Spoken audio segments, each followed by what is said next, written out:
በስመ አብ ወወልድ ወመንፈስ ቅዱስ አሐዱ አምላክ አሜን።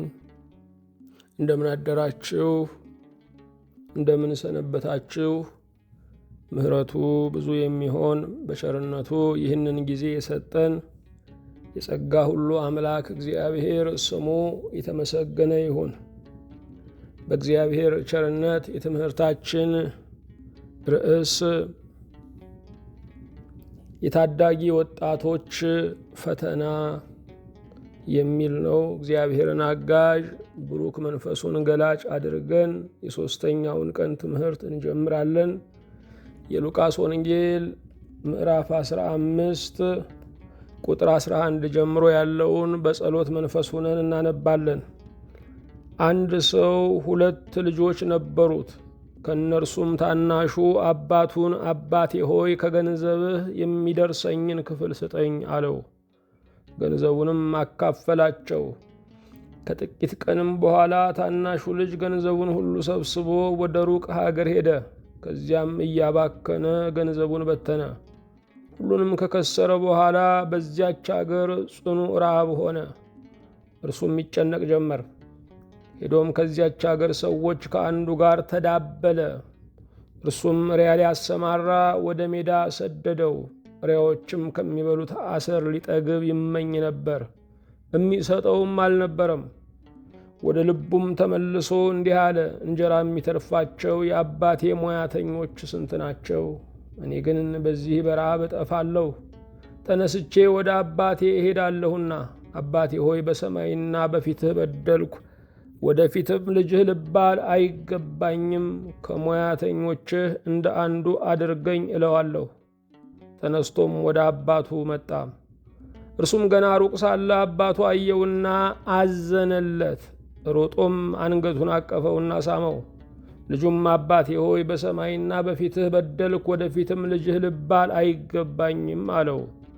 አባቱ ግን ባሪያዎቹን አለ፣ ፈጥናችሁ ከሁሉ የተሻለ ልብስ አምጡና አልብሱት፣ ለእጁ ቀለበት ለእግሩም ጫማ ስጡ። የሰባውን ፍሪዳ አምጥታችሁ እረዱት፣ እንብላም ደስም ይበለን። ይህ ልጄ ሞቶ ነበርና ደግሞም ሕያው ሆኗል፣ ጠፍቶም ነበር ተገኝቷልም። ደስም ይላቸው ጀመር። ሁሉን የያዝ ሁሉን የምትገዛ የጌታችን የመድኃኒታችን የኢየሱስ ክርስቶስ አባት እግዚአብሔር ሆይ እናመሰግንሃለን።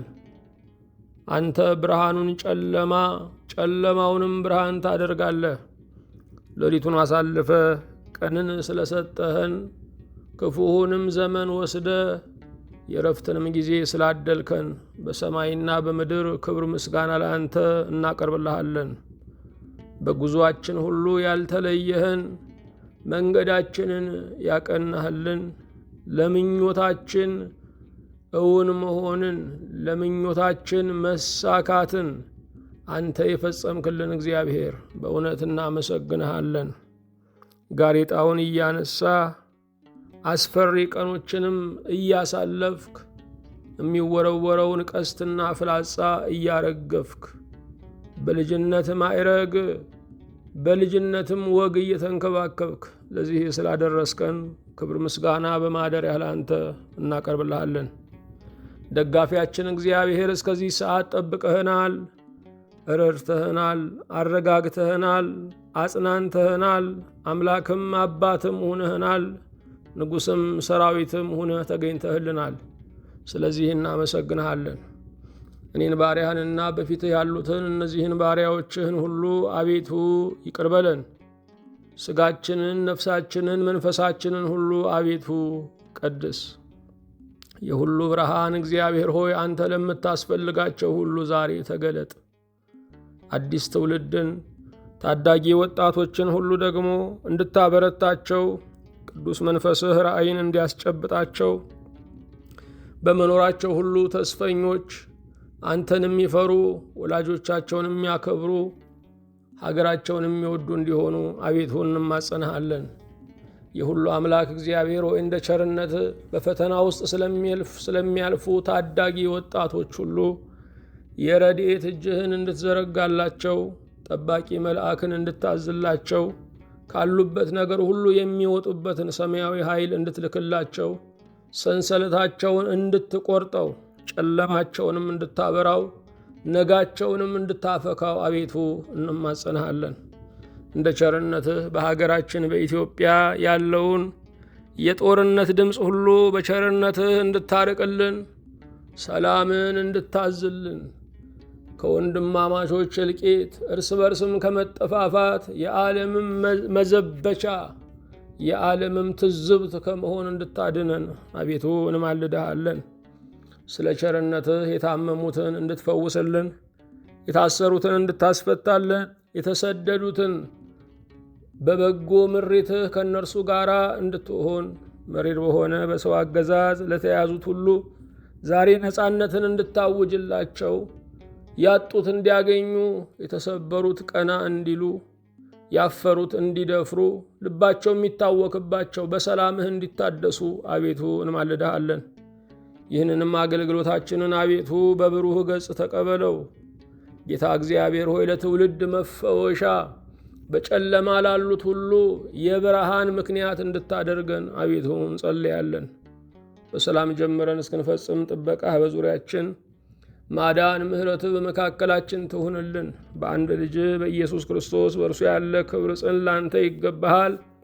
ከእርሱ ጋራ ከመንፈስ ቅዱስም ጋራ ትክክልም ይሆን ዛሬም ዘወትርም ለዘላለሙ አሜን።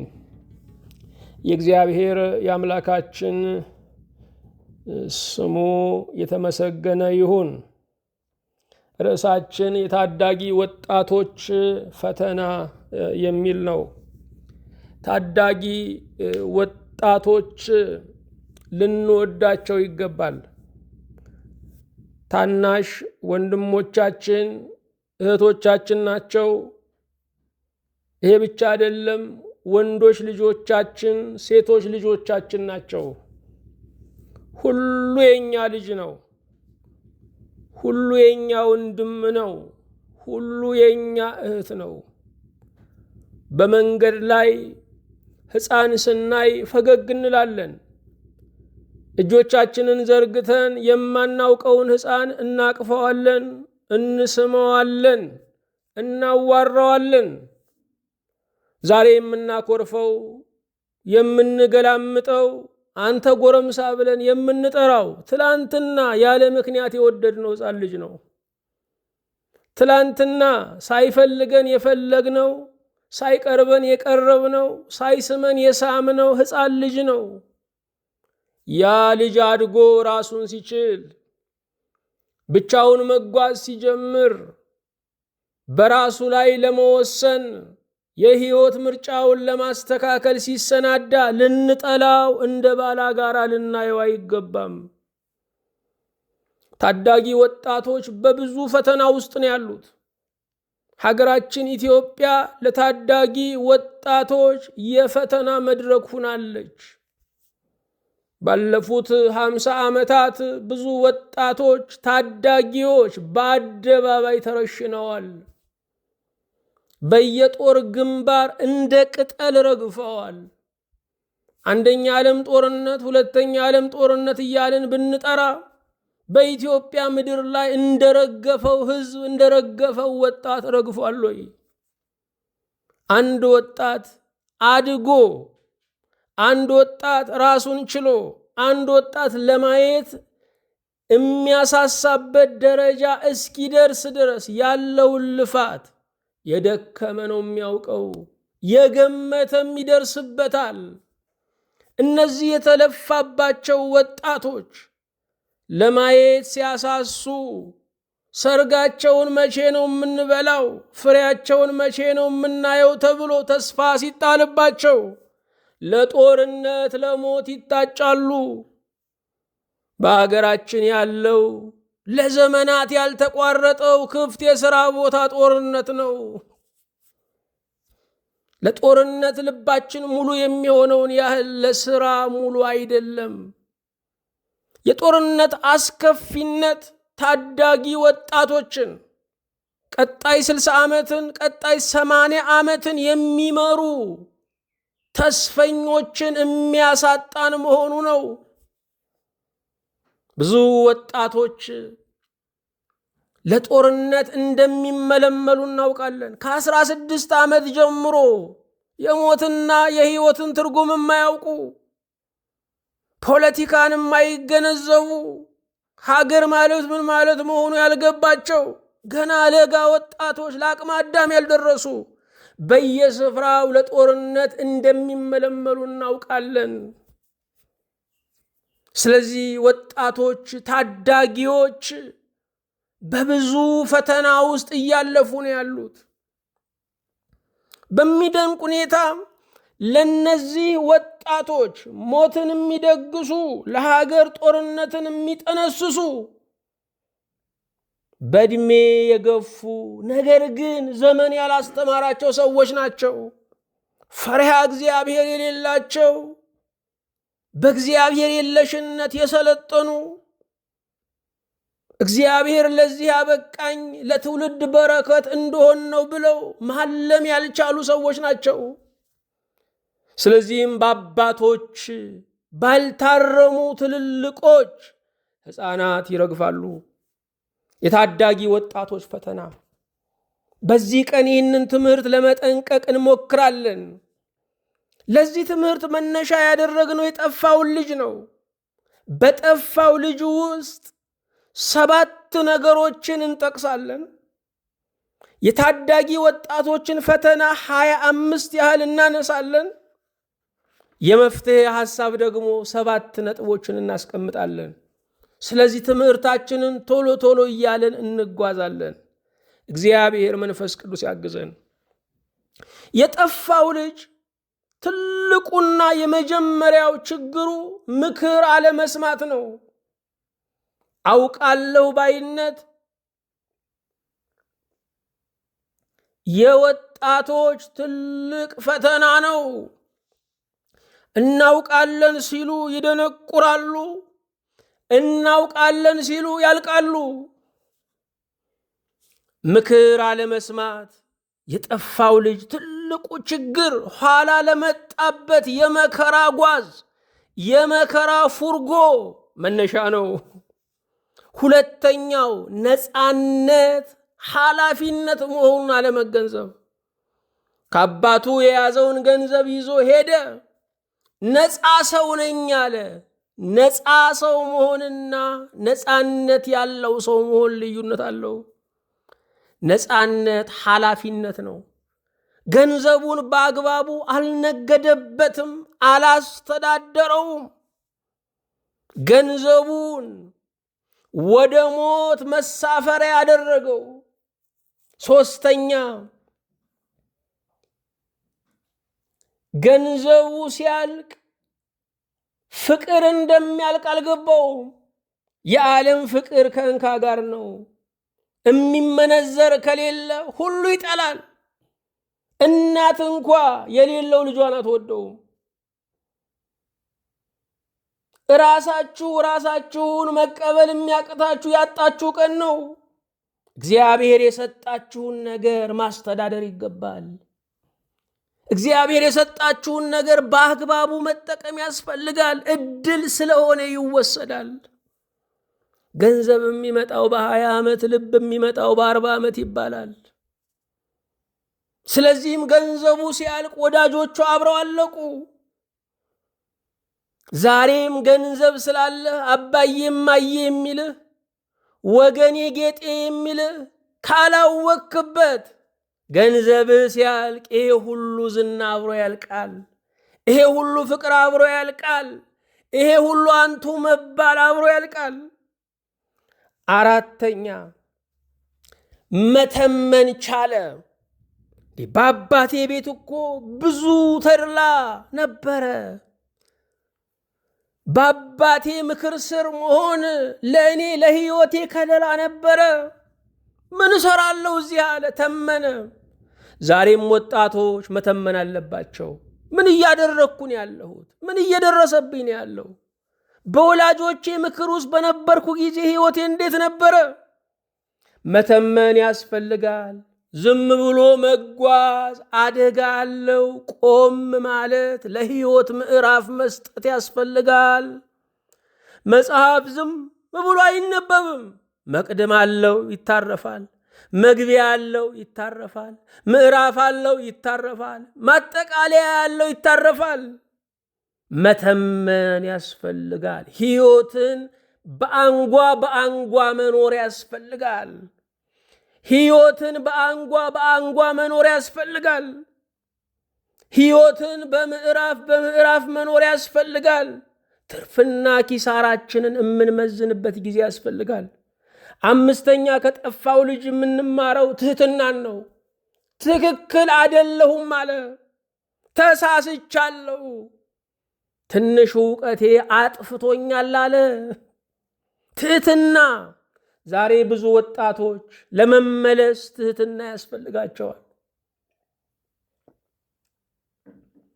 ስድስተኛ ትንሽ ነገርን መምረጥ። ወደ አባቴ ቤት እመለሳለሁ አለ፣ አሽከር ሁኜ እኖራለሁ አለ። የቀድሞ ልጁነቱን አልተመኘም። ወጣቶች ትንሽ ነገርን መምረጥ ያስፈልጋል። ብዙ ወጣት ሚሊዮነር መሆን ነው የሚፈልገው፣ ቢሊዮነር መሆን ነው የሚፈልገው። ትንሽ ነገርን መምረጥ። ትንሹ ከሰላም ጋር ብዙ ነው። ትንሹ ከወዳጆቼ ጋር ብዙ ነው። ትንሹ ከወላጆቼ ጋር ብዙ ነው። ይሄንን መምረጥ ያስፈልጋል። ሰባተኛ ከዚህ ወጣት የምንማረው ከጠፋው ልጅ ይቅርታ በድያለሁ አለ። በሰማይም በምድርም አባቴ አንተን ብቻ አይደለም እግዚአብሔርንም በድያለሁ። ቅዱሳን መላእክትም ታዝበውኛል፣ እነሱንም አስቀይሜያለሁ። ይቅርታ አለ። ይቅርታ ትላንትን ማደሻ ነው። ትላንትን ወደ ኋላ መልሰን መኖር አንችልም፣ ማደስ ግን እንችላለን በይቅርታ። ይቅርታ ራስን ከእስር ቤት መፍታት ነው። ከጠፋው ልጅ ይህን እንገነዘባለን። መጽሐፍ ቅዱስን ስናይ የወጣቶች መጽሐፍ ነው። መጽሐፍ ቅዱስ ገና ከጅምሩ ስለ ወጣት ይናገራል። አዳም ራሱ የተፈጠረው የ30 ዓመት ወጣት ሆኖ ነው። ሔዋን የ15 ዓመት ቆንጆ ሁናን የተፈጠረችው። አቤል ወጣት ነው። ለመታረድ የታዘዘ ይስሐቅ ወጣት ነው። የክርስቶስ ምሳሌ የሆነው ዮሴፍ ዓለምን ከረሃብ ያዳነው ወጣት ነው። እስከ ዛሬ የምንወደው መዝሙሩ 3000 ዓመት የተዘመረለት ነቢዩ ዳዊት ወጣት ነው። ሰሎሞን ወጣት ነው፣ ጥበበኛው። ዳንኤል ወጣት ነው። 3 ደቂቅ 3 ወጣቶች መልአኩ ከእሳት ያወጣቸው ወጣቶች ናቸው። በአዲስ ኪዳንም ከጌታ ሐዋርያት እነ ዮሐንስ ወንጌላዊ ወጣቶች ነበሩ። መጽሐፍ ቅዱስ የወጣቶች መጽሐፍ ነው።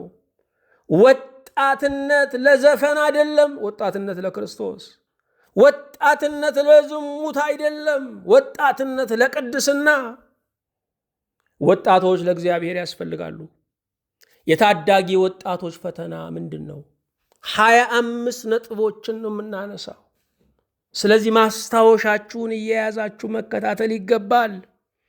የታዳጊ ወጣቶች ፈተና የመጀመሪያው መደናገር።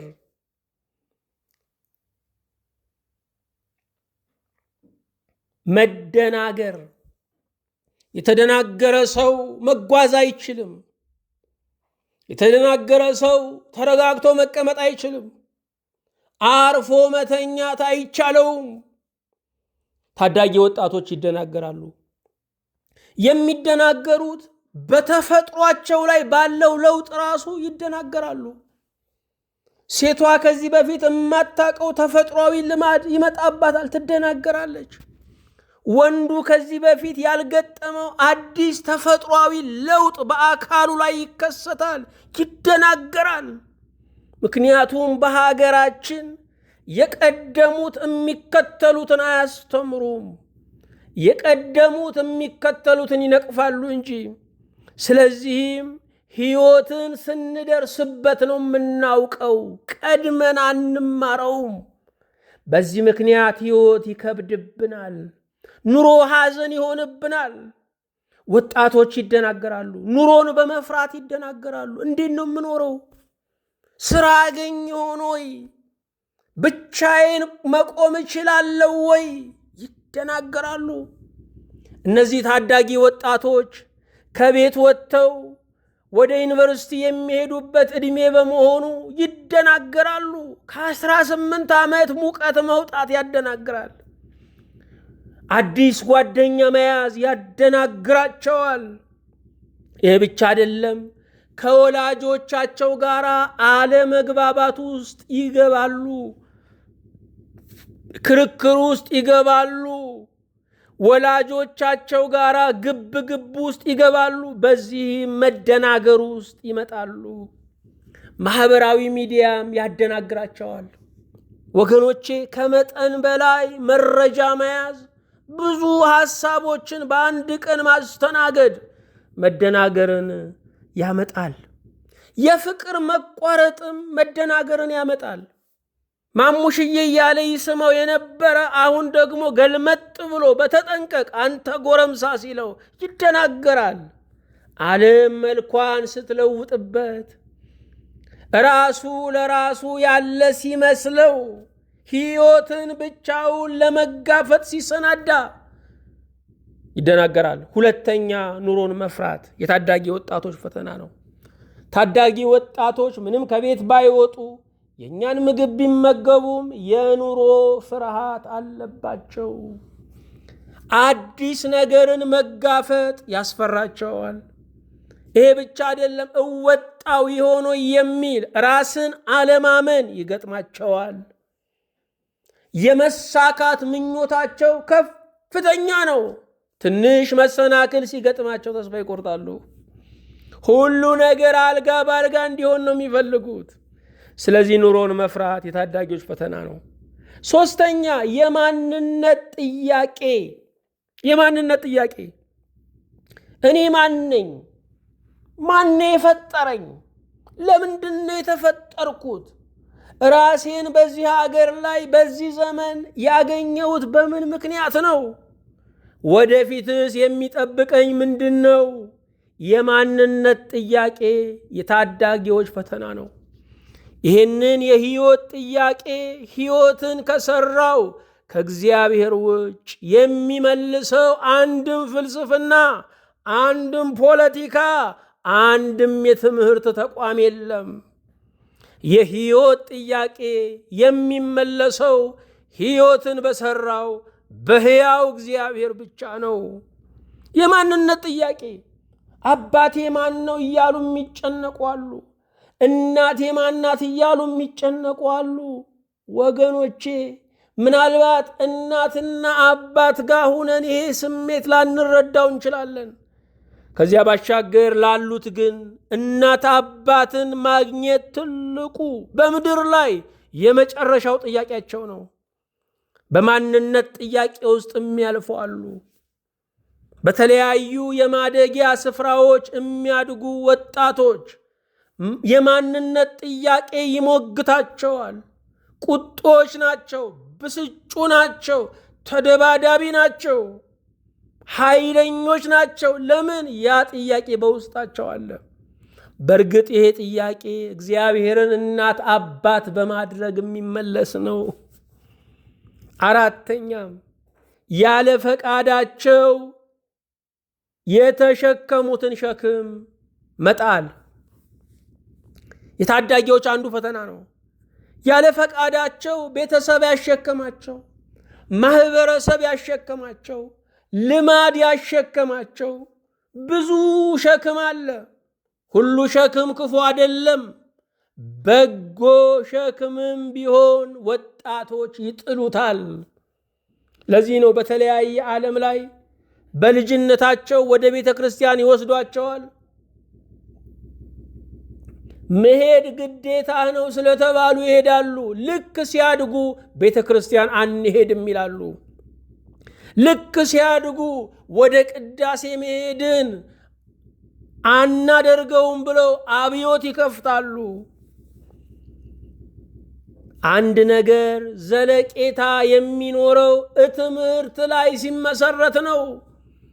አንድን ነገር አድርጉ ስንል የሚያደርጉት ነገር ምን መሆኑን ማሳወቅ አለብን። ለምን እንደሚያደርጉት መንገር አለብን። ዕውቀት ላይ ያልተመሰረተ በጎ ድርጊት ዕድሜው አጭር ነው። ለምናደርገው ነገር በቂ ዕውቀት፣ እንዲያደርጉት ለምንፈልገው ነገር በቂ ትምህርት ያስፈልጋል። በዚህ በደርግ ዘመን ችግኝ መትከል በእውነት ከተሰሩ በጎ ስራዎች አንዱ ነው። ሕዝቡ ግን ደርግን በመጥላቱ ምክንያት ችግኝ ትከል ሲባል ችግኙን እየዘቀዘቀ ይተክል ነበረ። ያ ዛፍ ቢያድግ ግን የሚጠቅመው ደርጉን አልነበረም፣ መሪውን አልነበረም፣ ሕዝብና ትውልድን ነበር የሚጠቅመው። አንድን ነገር አድርጉ ከማለት በፊት ትምህርት መስጠት ይገባል። ግንዛቤ ሳናስጨብጥ ከተማውን ብናንቆጠቁጠው ያፈርሰዋል። ከተለወጠ ከተማ በፊት የተለወጠ ሕዝብ ያስፈልጋል። የተለወጠ ሕዝብ የተለወጠን ከተማ ይጠብቀዋል። ያልተለወጠ ሕዝብ የተለወጠውን ከተማ ያፈርሰዋል። ስድስተኛ የታዳጊዎች ፈተና የተከለከሉትን ማድረግ። የተከለከሉት ያ ነገር ክፉ ስለሆነ መሆኑ የሚገባቸው ቆይቶ ነው። የተከለከሉት ነፃነታቸውን ሁን ብሎ ለመግፋት፣ ደስታቸውን ሁን ብሎ ለመቃወም እንደሆነ ነው የሚሰማቸው። ስለዚህም የተከለከሉትን ለማድረግ ማደጋቸውን ይናፍቃሉ። ማደግን የሚመኙት የተከለከሉትን ለማድረግ ነው። የታዳጊ ወጣቶች ፈተና ይሄ ነው። የተከለከሉትን መጠጥ፣ የተከለከሉትን ሱስ፣ የተከለከሉትን ቦታ፣ የተከለከሉትን ባልንጀራ ያስሳሉ። ስድስተኛ በግድ ይፈጽሙት የነበረውን መተው። በግዳጅ ይበሉ የነበረውን፣ በግዳጅ ያደርጉ የነበረውን፣ በግዳጅ ይፈጽሙ የነበረውን ነገር በሙሉ በመተው ማደጋቸውን ለማሳወቅ፣ ወላጆቻቸውን ለማበሳጨት ይሞክራሉ። ሰባተኛ አድግ ያለው ተውኝ ማለት። ታዳጊ ወጣቶች አድገዋል፣ ግን ሕይወትን በሙሉነት አልተገነዘቡም። ረዳት ያስፈልጋቸዋል። እንኳን እነሱ የሀገር መሪዎች፣ እንኳን እነሱ ሊቃውንት፣ አማካሪ ያስፈልጋቸዋል። ጳጳሳት፣ ፓትርያርኮች ንስሐ አባት አላቸው፣ አማካሪ አላቸው፣ የሚጸልይላቸው አላቸው፣ የሚተነፍሱበት አላቸው። እነዚህ ወጣቶች ግን ለጋ ስለሆኑ በቁመት ማደግ በእውቀት ማደግ ስለሚመስላቸው፣ ትንሽ ነገርን ማድረግ መቻል ሁሉን ማድረግ ስለሚመስላቸው አድግ ያለው ተውኝ ይላሉ። እንደ ቀድሞ እጃቸው ተይዞ ሲሻገሩ ያፍራሉ። እንደ ቀድሞ ከወላጅ ጋር ሲወጡ ሲገቡ ያፍራሉ። ማደጋቸውን ለመግለጥ ብቻቸውን መሮጥን፣ ብቻቸውን ስህተት ውስጥ መግባትን ይመርጣሉ። ስምንተኛ ከብዙ ምርጫዎች መምረጥ አለመቻል። ታዳጊ ወጣቶች ወዲህ ወላጆች፣ ወዲህ ጓደኞች፣ ወዲህ እጮኞች ይፈልጓቸዋል። ብዙ የትምህርት ዕድሎች ይመጣሉ፣ ብዙ የሥራ ዕድሎች ይመጣሉ። ከብዙ ምርጫዎች አንዱን መምረጥ ፈተና ይሆንባቸዋል። ወገኖቼ በምድራዊ ሕይወት ከክፉና ከደግ መምረጥ ቀላል ነው። ከመልካም የተሻለውን መልካም መምረጥ ግን ከባድ ነው። ብዙ ታላላቅ ሰዎች በየቀኑ የሚሰቃዩበት ነው። ብዙ ባለጠጎች በየቀኑ የሚሰቃዩበት ነው። ከደግና ከደግ የቱን ልምረጥ ማለት። ዘጠነኛ የታዳጊዎች ፈተና ሁሉን ማመን። እነዚህ ታዳጊዎች ወላጆቻቸውን አሁን መጠራጠር ይጀምራሉ። የደስታቸውን እንቅፋት አድርገው ይስሏቸዋል።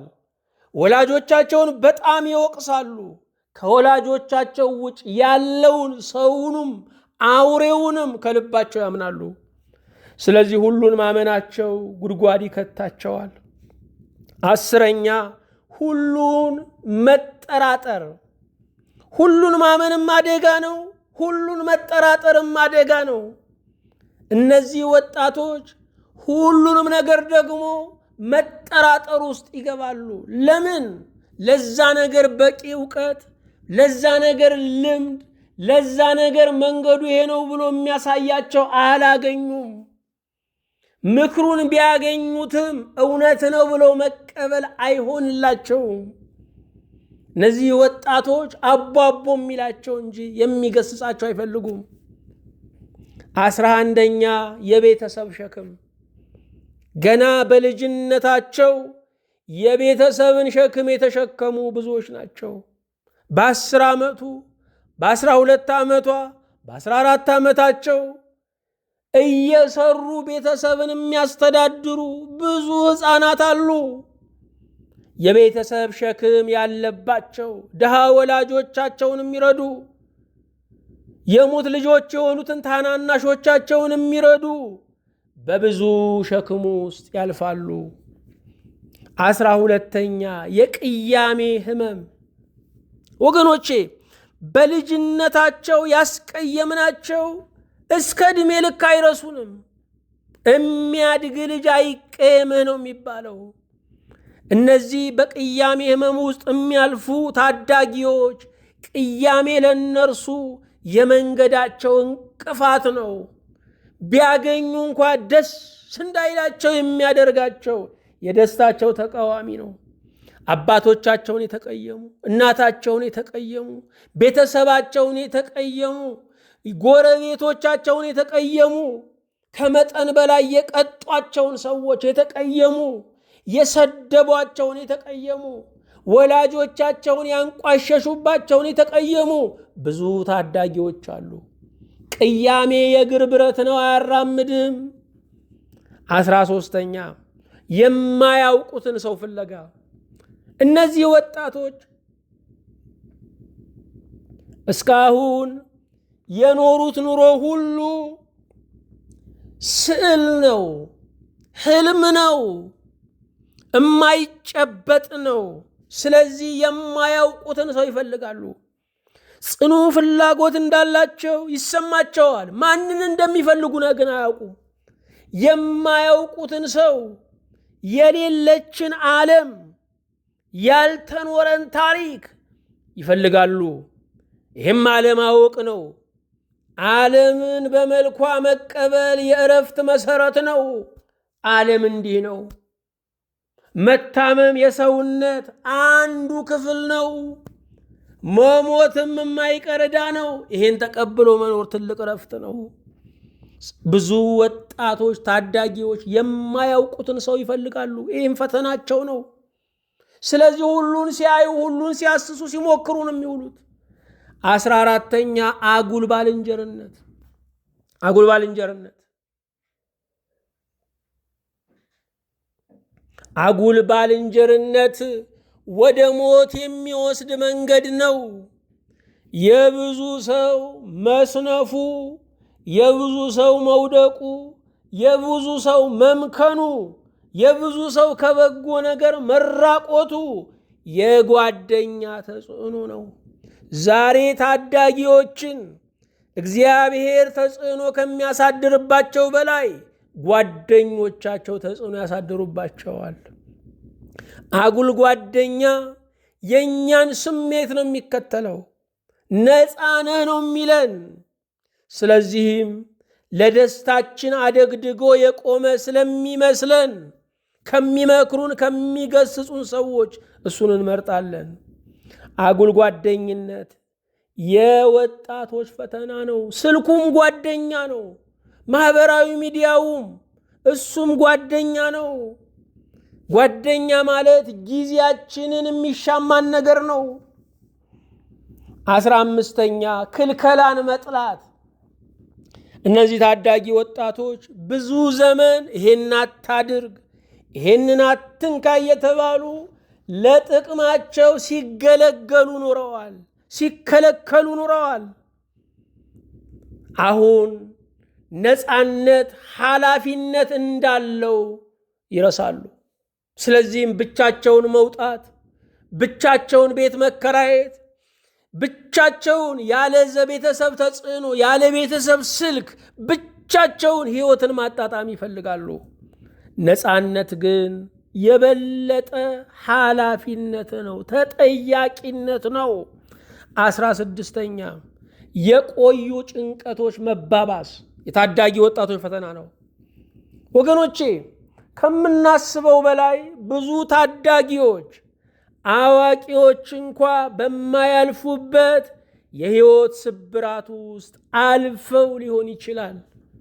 እኛም በየቀኑ ብዙ ወጣቶችን ብዙ ጎልማሶችን ስለምናማክር እንገነዘበዋለን።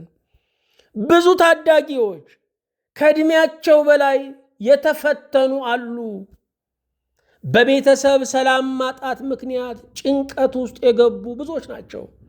የእናትና የአባት ጠብ ካለ ልጆች ገና ከማለዳው የአእምሮ ህመምተኛ ነው የሚሆኑት። በኑሮ እጥረት ውስጥ ያለፉ፣ ለመብላት ፈልገው መብላት ያልቻሉ፣ በድህነት ውስጥ ያደጉ እነሱም ለጭንቀት ይዳረጋሉ። ይሄ ብቻ አይደለም። ያለ ዕድሜያቸው ከባድ ስራዎችን ሲሰሩ የነበሩ፣ ተቀጥረው ይሰሩ የነበሩ ታዳጊዎች ለጭንቀት ይዳረጋሉ። በዘመድ ቤት ማደግ፣ በየቤቱ እየተንከራተቱ ማደግ፣ ይህም ለጭንቀት ይዳርጋል። ይሄ ብቻ አይደለም። የቤተሰብን ፍላጎት ለማሟላት መፈለግ፣ ዶክተር እንድትሆን ነው የምፈልገው፣ ኢንጂነር እንድትሆን ነው አይባልም ወገኖቼ። ሰው የተሰጠውን ነው የሚሆነው። ከኃጢአት በስተቀር የልጆቻችንን ፍላጎት ማወቅና ማክበር አለብን። እኛ ያላሳካነውን ነገር በልጃችን አሳካለሁ ብሎ መነሳት ስተት ነው። ምክንያቱም ልጃችን እንደራሱ እንደተሰጠው ዘመን እንደፈቀደለት ነው የሚሆነው። የልጆችን ፍላጎት ስለማናከብር ብዙ ውጤታማ የሆኑ ታዳጊዎችን እያመረትን አይደለንም ወገኖቼ። የእኛን ፍላጎት ማሟላት ያቃታቸው ቀን ለጭንቀት ይዳረጋሉ። ታዳጊ ወጣቶች በራሱ ዕድሜው ጭንቀት አለው። ግን የከረመው ጭንቀት ደግሞ የበለጠ እየተባባሰ ይመጣል። በዚህ ውስጥ የምታልፉ ታዳጊ ወጣቶች ካላችሁ ወደ አማካሪዎች ሂዱ፣ ወደ መንፈሳውያን አባቶች ሂዱ፣ ወደ ንስሐ አባቶች ሂዱ። በውስጣችሁ ያለውን ነገር አውጡት። በመናገር ብቻ ከ70% በላይ ፈውስ ታገኛላችሁ። በመናገር ብቻ። 17ኛ ቤተሰብን ተጠያቂ ማድረግ። ታዳጊ ወጣቶች ከሳሽ ናቸው። ባንቺ ምክንያት ነው እንዲሆንኩት፣ ባንተ ምክንያት ነው። ታዳጊ ወጣቶች እሰው ሀገር ላይ ሂደው ልብስ ማጠብ ሲያቅታቸው ወላጆቻቸውን ተጠያቂ ያደርጋሉ። ምግብ መስራት ሲያቅታቸው ወላጆቻቸውን ተጠያቂ ያደርጋሉ። ቤተሰብን በብዙ መንገድ ተጠያቂ ማድረግ የብዙ ታዳጊ ወጣቶች ፈተና ነው። ቤተሰቦች ቢሳሳቱ እንኳ ለእኛ መልካም አደርጋለሁ ብለው የፈጠሩ ስህተት ነው። 18ኛ ተስፋ መቁረጥ። ወጣቶች አንድን ነገር ይጀምራሉ፣ የሚፈልጉት ስኬት ብቻ ነው። አለመሆን ሲገጥማቸው ተስፋ ይቆርጣሉ። ልብ አድርጉ፣ የዛሬ መሆን የሁል ጊዜ መሆን አይደለም። የዛሬ አለመሳካት የሁል ጊዜ አለመሳካትም አይደለም። ነገ ሌላ ቀን ነው። 18ኛ የታዳጊ ወጣቶች ፈተና የማያቋርጥ ሐዘን። ወጣቶች አሁን ሐዘን ያለባቸው አይመስለንም አይደለ? ከልጅነት ጀምሮ በተጠራቀሙት ነገሮች፣ አሁን በወጣትነታቸው ላይ ደግሞ በገጠማቸው ተፈጥሯዊ ለውጥ ጭምር የማይገነዘቡት ነገርን ስለተሸከሙ የማያቋርጥ ሐዘን ይገጥማቸዋል። ይሄ ሐዘን ነው እንግዲህ ወደ ሱስ የሚጽፍላቸው። ማምለጫው ይሄ ነው የሚላቸው ይሄ ሐዘን ነው። በማያቋርጥ ሐዘን ውስጥ ያልፋሉ። ይሄ የሚታመን አይመስልም፣ ግን ብዙ ታዳጊዎች ውስጣዊ ሐዘን አለባቸው። ስለ ሀገር የሚያስቡ አይመስለንም፣ ስለ ቤተሰብ የሚያስቡ አይመስለንም፣ ግን ሐሳባቸው ወደ ሐዘን ተለውጦ ራሳቸውን ይቀጡበታል። 20ኛ ሱስ። ሱስ ማለት ምን ማለት ነው? ወደ ደስታ ቤት በበር መግባት ሲገባ በመስኮት ሰብሮ መግባት ማለት ነው። ደስታን በማይገኝበት ቦታ እንደውም ደስታን በሚያሳጣ ነገር ደስታን መፈለግ እሱ ሱስ ይባላል። ሱስ ማለት ምን ማለት ነው? ከፍሎ መሞት ነው። ሱስ ማለት ምን ማለት ነው? ራስን ማደንዘዝ ነው። ከእውነቱ ጋር ለመጋፈጥ አቅም ማጣት ነው። ሱስ መሸነፍ ነው። 21ኛ የጾታ ፈተና። ወጣቶች ከሚገጥማቸው ፈተና አንዱ ይሄው ነው። የወጣቶች አንዱ ፈተናቸው የጾታ ፈተናም ነው። ወንዱ ሴቱ እድሜያቸው በመሆኑ የጾታ ፍላጎት ውስጥ ይገባሉ። በዛ ውስጥ የሚገጥማቸውን ፈተና ማስተናገድ ያቅታቸዋል። ይህም ራሱን የቻለ ሰፊ ትምህርት ነው። 22ኛ ስራ ማጣት። ወጣቶች ስራ ሲያጡ ግራ ይጋባሉ፣ ይፈራሉ፣ ይደነግጣሉ፣ ለመኖር አቅም እያጡ ይመጣሉ። ነገር ግን መኖር በእግዚአብሔር ነው። የዕለት እንጀራችንን ዛሬ ስጠን ብሎ መጸለይ እኮ ስራ ስጠኝ ብሎ መጸለይ ነው። ስራ ከእግዚአብሔር ነው። እስከዛ ጊዜ ድረስ ግን ራስህ ለራስህ ስራ ነህ። ፀጉርህን መታጠብ ስራ ነው። አካልህን ማጽዳት ስራ ነው። ልብስህን ማጠብ ስራ ነው። ቤት ማስተካከል ስራ ነው። 23ኛ የዝና ፍላጎት። ወጣቶች ካሉባቸው ትልቅ ፈተና አንዱ የዝና ፍላጎት ነው። ታዋቂ መሆን። ሰው ሲበስል ነው መደበቅ የሚፈልገው። ብዙ ፎቶአቸውን የሚለጥፉ ልጆችን እስቲ እዩ። ቀኑን በሙሉ ሰው ፎቶ ይነሳል እንዴ? ቀኑን በሙሉ እዩኝ እያለ ይለጥፋል እንዴ? የዝና ፍላጎት የወጣቶች ትልቅ ፈተና ነው። ዓለም እዩኝ እዩኝ የሚባልበት ቀጥሎ ደብቁኝ ደብቁኝ የሚባልበት ነው። እድሜ ሳብ እንዲል ከፈለጋችሁ በትንሹ መደበቅን ምረጡ። በትንሹ መደበቅን ምረጡ። የታዩ ሁሉ ያያቸው አይበረክቱም። ሁሉ ያወራላቸው አይበረክቱም። እንተወው እንለፍ። 24ኛ የሃይማኖት ፈተና። ወጣቶች ከሚገጥማቸው ፈተና አንዱ ነው። እግዚአብሔር አለ ወይ? እግዚአብሔር ካለ ለምን እንደዚህ ሆንኩኝ? እግዚአብሔር ፍቅር ነው ትላላችሁ፣ ለምን አያሳካልኝም? የሃይማኖት ፈተና ውስጥ ይገባሉ። 25ኛ ትዕግስት ማጣት። ለዚህ ትምህርት የመጨረሻ ያደረግነው 25ኛ ትዕግስት ማጣት። ብዙ ታዳጊ ወጣቶች ትዕግስት የላቸው። በምድር ላይ ሕይወትን የምንከፍትበት አንድ ኮድ አለ፣ አንድ ቁልፍ አለ። እርሱ ትዕግስት ተብሎ ይጠራል። ያለ ትዕግስት የሚሆን ምንም ነገር የለም። ገበሬ ትዕግስት ቢያጣ ፍሬ አይሰበስብም፣ ጮርቃ ነው የሚሰበስበው።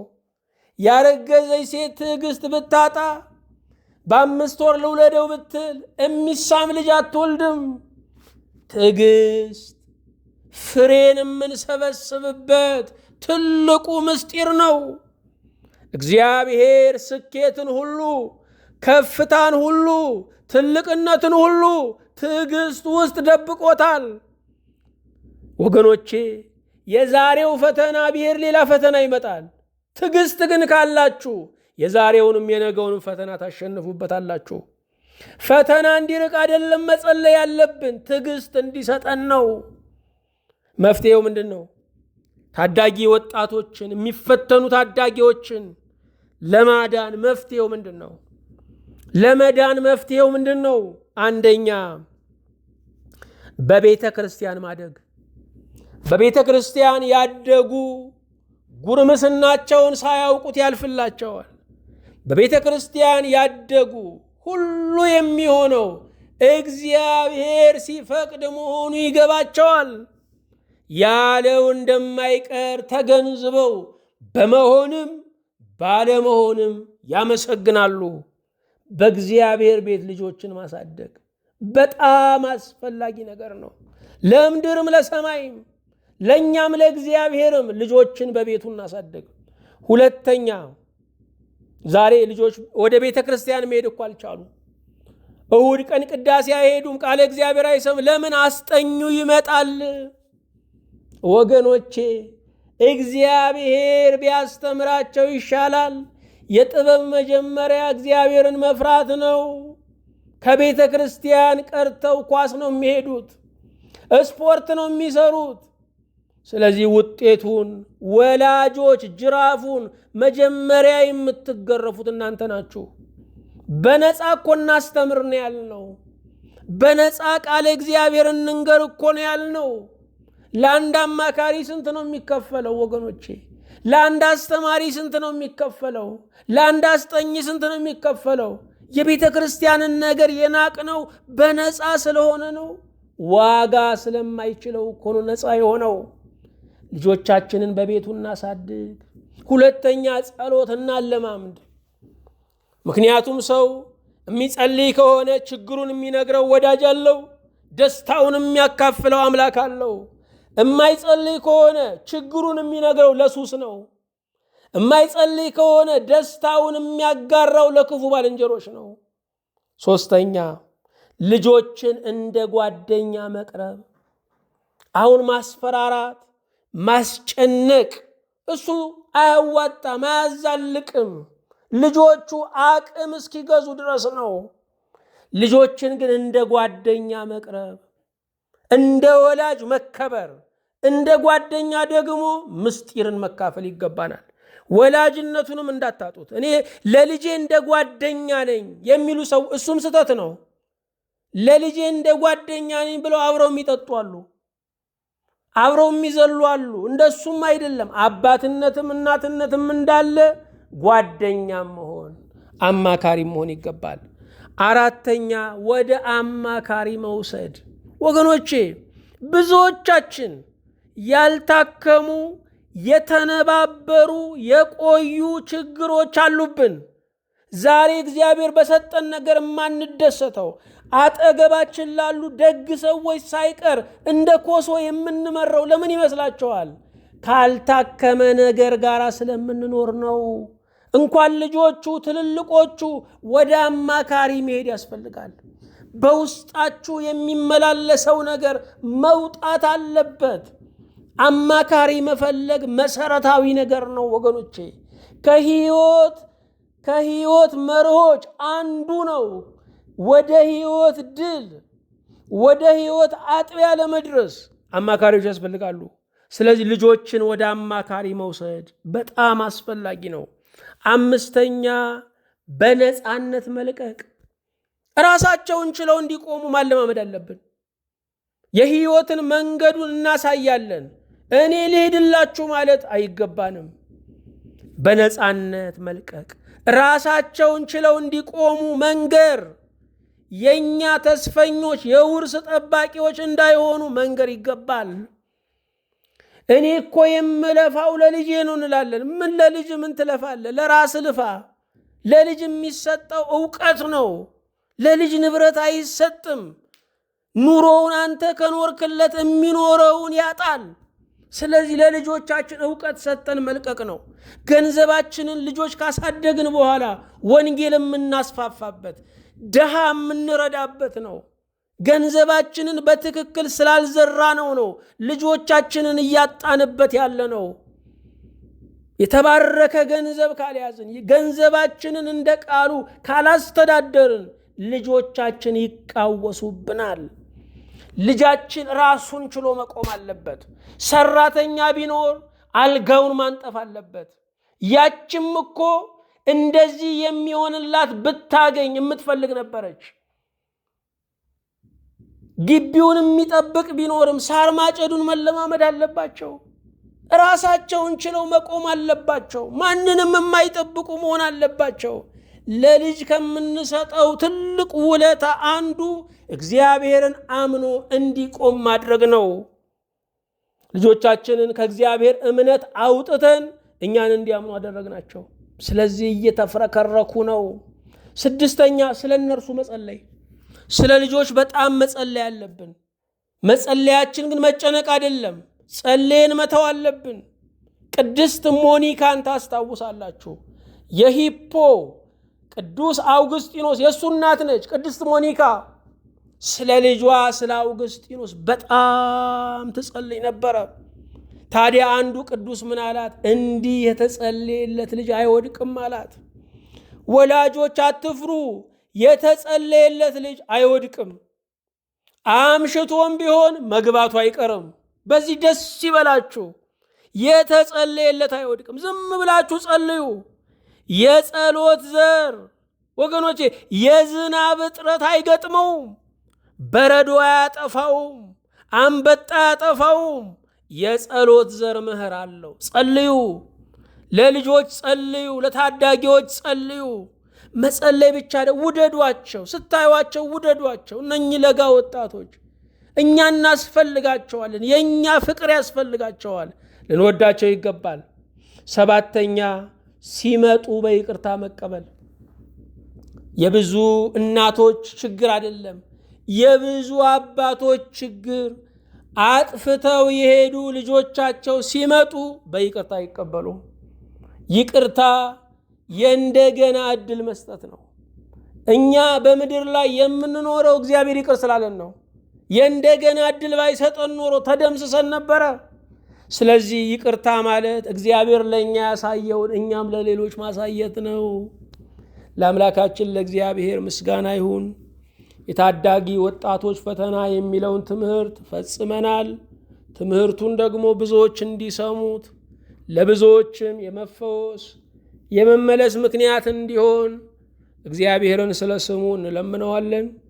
አቤቱ እናመሰግንሃለን። ቅዱስ ጌታ፣ ክቡር ጌታ፣ ኃያል ጌታ፣ ለአንተ ውዳሴን ስግደትን እናቀርብልሃለን። በቸርነትህ በምህረትህ ታላቅነት ይህንን ጊዜ ስለሰጠህን ስለ ታዳጊዎች እንድንነጋገር ደግሞ መንፈስ ስላነሳሳን ተመስገን። ትውልዶችን አቤቱ ባርክልን። የወጣቶች አእምሮ የተባረከ ይሁን። ወጣቶችን ለሞት የሚያጫቸው፣ ለጦርነት የሚያጫቸው፣ ለእልቂት የሚያጫቸው በምድሪቱ ላይ ደግሞ የሚመላለስ ክፉ መንፈስ በስምህ የታገደ ይሁን። አምላክ እግዚአብሔር የወጣቶችን ፍሬያቸውን፣ ልምላሜያቸውን፣ ደስታቸውን፣ አንተን ማክበራቸውን፣ ለቤትህ መከፈት ምክንያት መሆናቸውን በክህነት በሰባኪነት በዘማሪነት አንተን ማክበራቸውን የምናይ እንድታደርገን አቤቱ እንጠይቀሃለን። ለዓለም ሁሉ ወጣቶች በዚህ ሰዓት ሰላም ይሁን። ለታዳጊዎች ሰላም ይሁን። አይምሯቸው ሰላም እንዲሆን፣ ወላጆቻቸውን የሚወዱ እንዲሆኑ፣ አገርን የሚያፈቅሩ እንዲሆኑ፣ ለታሪካቸው የሚጨነቁ እንዲሆኑ አቤቱን ማልደሃለን። ስለ ሁሉም ተመስገን። አገልግሎታችንን አስፋልን፣ ተቀበልልን። ለብዙዎች የመዳን ምክንያት አድርገን በጌታችን በኢየሱስ ክርስቶስ በእርሱ ያለ ክብር ጽን ለአንተ ይገባሃል። ከእርሱ ጋራ ከመንፈስ ቅዱስም ጋራ ትክክል የሚሆን ዛሬም ዘወትርም ለዘላለሙ አሜን።